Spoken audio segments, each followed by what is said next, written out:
This is a short lecture describing a method called the beam propagation method. It's not really used a whole lot anymore, but this is a very good lesson in applying finite differences. It has some historical importance. It was applied some time ago when computers had less memory and could not run as large of problems. And you'll still find it in the nonlinear optics community. It's unique in the fact that it can model nonlinear things very easily, and it's still a frequency domain method. That's usually pretty difficult. I will give you a brief introduction in what the beam propagation method is, try to give you a picture for it. Then we're going to formulate it based on finite differences. There's multiple ways we could formulate this. It could be a completely Fourier space method, which will make sense later. It could be based on the FFT, but the one that has arisen to the greatest prominence in beam propagation methods is the finite difference beam propagation method. Oh, we could also use finite elements or method of moments, a lot of different things. Then we'll discuss some details of implementing the finite difference beam propagation method, and I'll quickly outline some alternative formulations or different twists and bells and whistles that you can build into the beam propagation method. So here's a very quick overview. Just like the finite difference frequency domain method, or even finite difference time domain method, we're going to have a large two-dimensional grid, divided up and picking cell sizes and all that, following all the same rules that we did for finite difference frequency domain. The difference is, in finite difference frequency domain, we would calculate the field across this entire grid in one step. It's that backward division. But in the beam propagation method, something a little bit different happens. We're going to go in and tell it what the field looks like in the first slice. Think of that as the source. Then from there, we calculate the field in the second slice. Given the field in the second slice, we'll calculate the field in the third slice. Given the field in the third slice, we'll calculate the fourth slice. And we iterate that all the way through. But notice we're calculating the fields here without any knowledge of what's going on the right-hand side of the grid. So if there are any objects out here that would reflect waves, clearly we can't know that on the left side of the grid. So the beam propagation method almost always ignores backward reflected waves. Now, that is fixable, and we'll talk about that later. But the real power of the beam propagation method comes in, and it's most efficient when you can ignore the backward reflected waves, and there's many devices where we can. We could have two waveguides in close proximity where they couple energy back and forth, and there's not really a strong backward scattered wave, and it's really good for things like that. So anytime we ignore the backward waves, anytime we can do that, the beam propagation method is really good. And as I mentioned, that's fixable, but we'll talk about that later on in this lecture. So the way I'm recording these slides, we're not going to be able to see this movie, but suffice to say we have a series of waveguide segments here, and we'll excite it with a Gaussian in this initial waveguide, and as it propagates through directional coupling, the energy jumps over to this other guide, and then jumps here, and essentially 100% of the energy comes out the other side. So modeling a coupled line filter like this is done really efficiently with beam propagation method because the backward reflected waves are not very significant here. So this next section now, we're going to go through the details of deriving the beam propagation method based on finite differences. So we'll call it the finite difference beam propagation method. So by now, this should be a very familiar starting point. Notice we start with Maxwell's curl equations expanded into a set of 6 equations.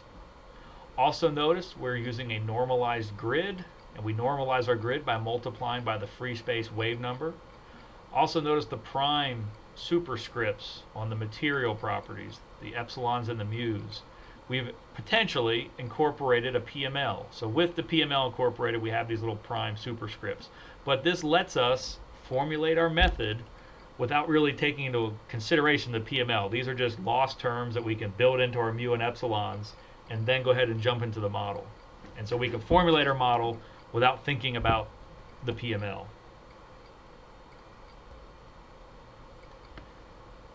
Rather than derive a three-dimensional beam propagation method, we're going to derive a two-dimensional beam propagation method. So we're going to assume that our device is uniform in some direction. We'll call that uniform direction y. We'll have x be the transverse dimension, and then z be the longitudinal direction. That's the main direction that the field is propagating through your device. So if we set all the y derivatives equal to 0 in our previous set of 6 Maxwell's equations, we get this set of Maxwell's equations. And as you might expect if you've been listening to previous lectures, when we set one of our spatial derivatives to 0, Maxwell's equations decouple into two distinct modes. One we'll call the E mode, and one we'll call the H mode. The reason we're going to call this the E mode is because we'll take these second two equations, solve them for hx and hz, substitute those expressions in to get rid of hx and hz up here, and what we're left is one wave equation in terms of Ey. And we'll do the same thing over here, and we'll have one wave equation left with just hy. So we'll call one the E mode and one the H mode. And that also removes the ambiguity of calling one TE and one TM, where we may not quite know what TE and TM means. So here's our first approximation. We're going to make what's called the slowly varying envelope approximation. Well, we have an amplitude term, which is still a function of z, and we have a phase term that is a function of z. What this tells us is that the field is moving along and does not change very rapidly in the direction that it's propagating. When it does not change rapidly, this is a pretty efficient way that we can express the field and helps simplify the math a little bit. So we have another expression for the H and another expression for the E. Well, so we go back to our Maxwell's equations we had on the previous slide where they decoupled into these two modes, E and H. And we're going to substitute in these slowly varying envelope approximations. When we do that, we end up here. So the E's and the H's have disappeared, and we get these Greek letters now for the magnetic field and for the electric fields. So these are now our Maxwell's equations, if you will, but just with the envelope terms. The exponentials have dropped off, they canceled, and we're just left now with Maxwell's equations with the envelope terms.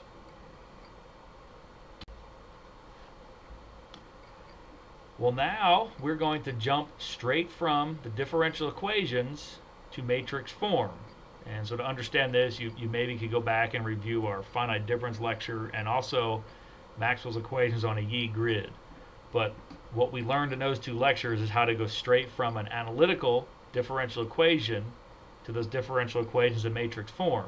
We're essentially approximating all the derivatives with finite differences on a Yee grid, and then writing this equation for every single point in that grid.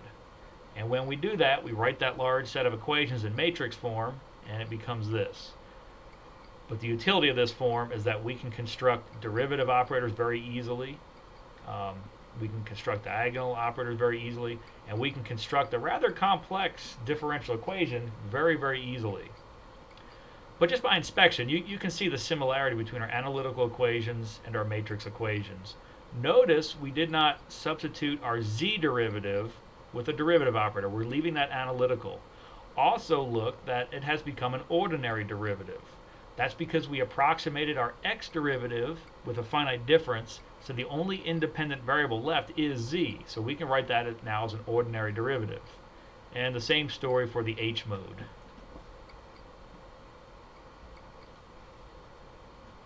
So let's look at the E mode equations. As I said, we're going to take these second two equations and solve them for hx and hz. So here now are our expressions for hx and hz. So we'll take these two expressions and we will substitute them back into the original equation, and we end up here after we've done the substitutions. We turn our crank and simplify a little bit, and now we have a matrix wave equation which has both a first and a second order derivative, and this will cause us problems and leads us to our next approximation. So to understand that approximation, let's look at two different cases. On the top, we have two plane waves traveling at a pretty good angle off of the z-axis. Z-axis here will be running left and right, and these are propagating at a pretty good angle. Notice how abruptly the field varies over here. It's the interference between these two waves. Well, if those angles become small, and for the most part these waves are traveling left to right, the spreading is much less abrupt over here. So this is sort of the pictorial justification of the approximation we're going to make on the next slide. And this is very, very typical for beam propagation methods. We're going to make a small angle approximation. Well, if the fields are not diverging rapidly, then they're not going to be changing rapidly in the z direction, which was also our assumption when we made the slowly varying envelope. So it's consistent with that. So if the field in the z direction is not changing very rapidly, then the second order derivative has to be a lot smaller than the first order derivative. The first order derivative tells us how much is changing. Second order derivative tells us how much the change is changing. Well, if it's really slow, well, the first order derivative will be small anyway, but the second order derivative will be even smaller. So we're going to drop that from our matrix wave equation, and now we have a matrix wave equation only with a first order derivative. So now we use our algebra crank and we essentially isolate that derivative on the left hand side, and here's our final form of our matrix wave equation.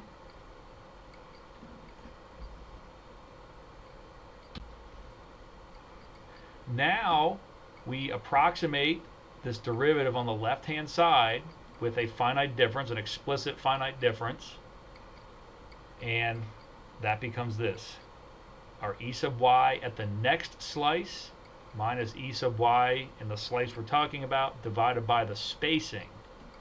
Now notice, if we're talking about a central finite difference here, this term will exist at the midpoint between those two slices.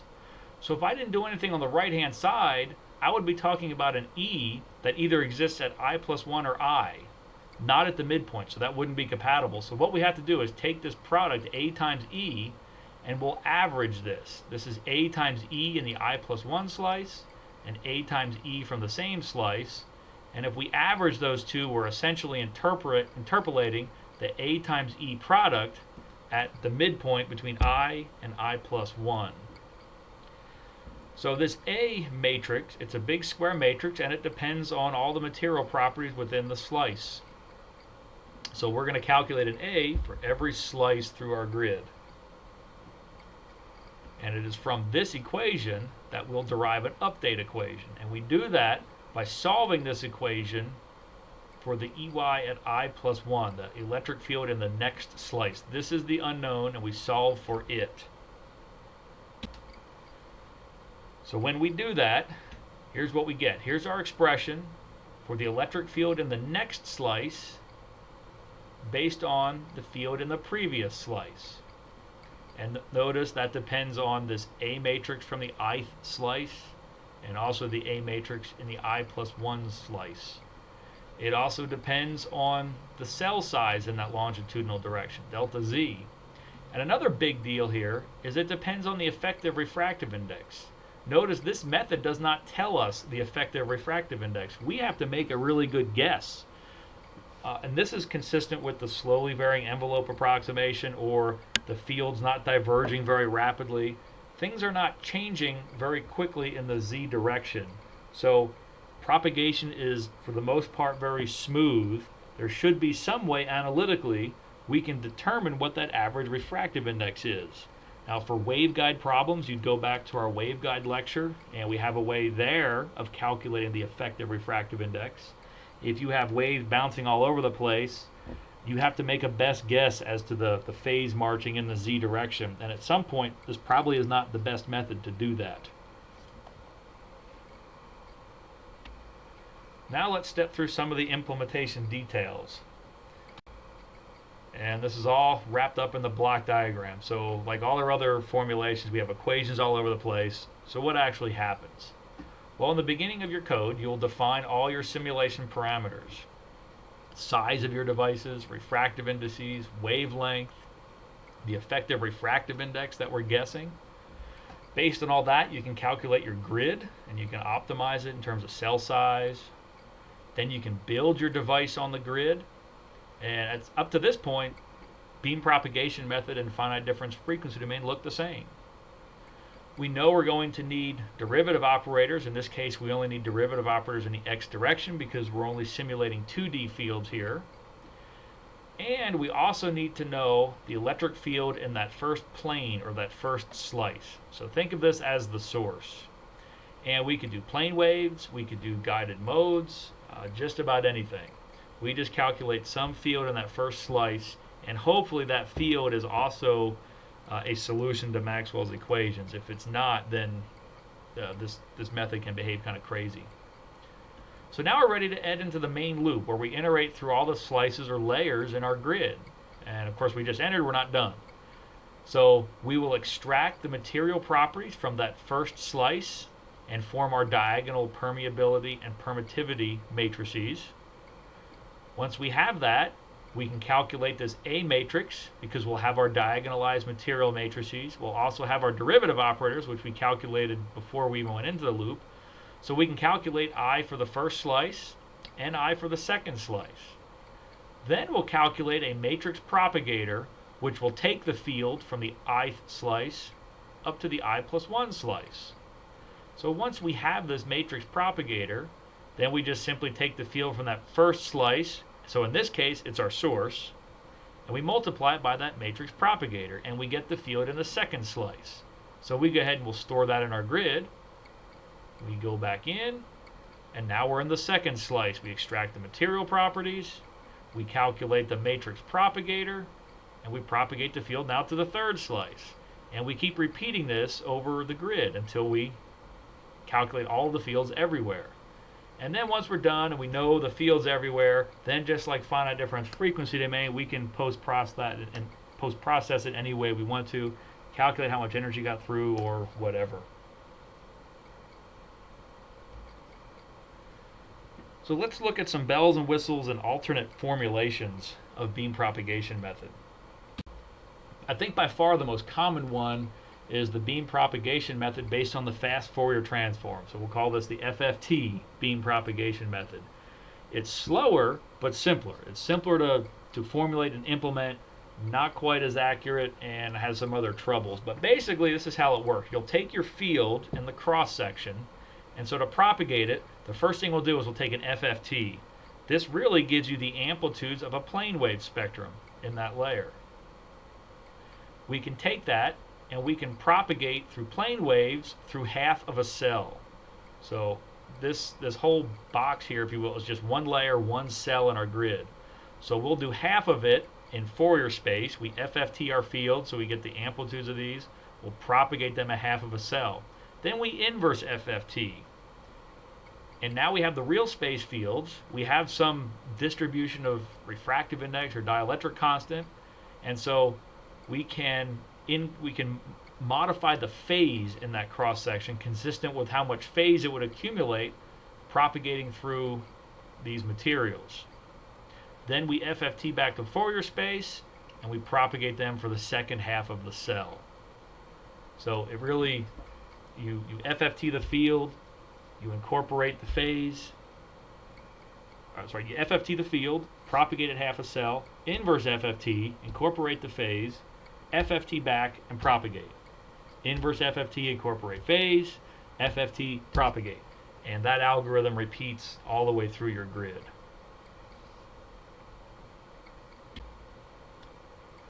There's also fixes to beam propagation method to make it wide angle. And to do this, the most popular way is something used called the Pave Approximations. And it starts off with a recurrence formula for our derivatives. So remember, we had a wave equation before we made the small angle approximation, before we crossed off this term. So let's keep it. We can write this a little bit more compactly. We can come up with this A matrix, just call that A. And now this wave equation can be written this way, a bit more simply. Well, we can solve this for our first order derivative, and we get the first order derivative in terms of the function itself and this ratio, and there's another derivative operator in here. Well, so this gives us a recurrence relation to estimate this first order derivative, and as this integer m goes 0, 1, 2, 3, 4, 5, our estimate in that derivative operator improves and also gets more difficult to implement. So this is how it works. We'll set the -1 order derivative, if you will, to 0. So now we'll approximate our derivative with integer 0 instead of -1, and we write our recurrence, and here we have the derivative at -1, which we know is 0. When we set this to 0, our approximation of that derivative just becomes the numerator, and it reduces to this. Well, this is exactly what we did when we did the small angle approximation. So in fact, that's just a special case of using this recurrence formula. Well, now we have an expression for the first order derivative, the 0 order approximation. Now we can look at the next order approximation. We write our recurrence equation. Now we have a new expression with the 0 integer there, and if we work through the math, here's our next approximation. Well, we can keep doing this and keep deriving higher and higher order accurate Pave approximations. But notice what happens here. We end up with a numerator, which will eventually go a squared, there's an a cubed, and it keeps going. And the similar thing will happen in the denominator. So we have a polynomial in the numerator and the denominator, and we can talk about their orders. So the order of the numerator will be n, the numerator and the denominator will be d. So people talk about a Pave approximation that is of order nd, and they're really talking about the polynomials in the top and the bottom.